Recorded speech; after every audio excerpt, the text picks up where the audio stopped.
Experiencing the key fob not detected error in your 2018 Jeep Compass? This alert often appears on the dashboard. This often stems from the radio frequency hub, or RF struggling to communicate with your key fob via radio signals. A simple first step is replacing the key fob battery with a CR2032 lithium battery. This costs around $5 to $10 and is often the culprit due to weak signal strength. If a new battery doesn't solve it, try an RFHUB reset. Insert the key into the ignition, turn it to on for 30 seconds, then turn it off. This may clear temporary software glitches. Approximately 15 to 20% of 2018 Compass owners face this issue, often due to RFHUB sensitivity.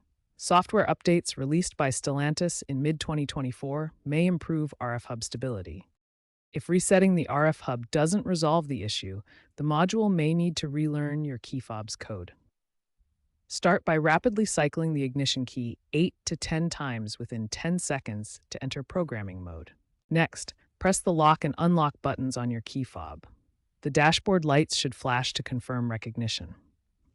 If the key fob issue continues, it could be due to the RFHUB's design or external interference affecting signal communication. Diagnostic trouble codes accessible via OBD2 tools can provide clues. Look for codes like B1A13, which indicates the key fob is not recognized. For persistent issues, seek professional diagnosis to avoid incorrect fixes. Alternatively, consider aftermarket RFHUB replacement modules costing $200 to $400. Also, environmental factors like extreme temperatures can worsen the problem.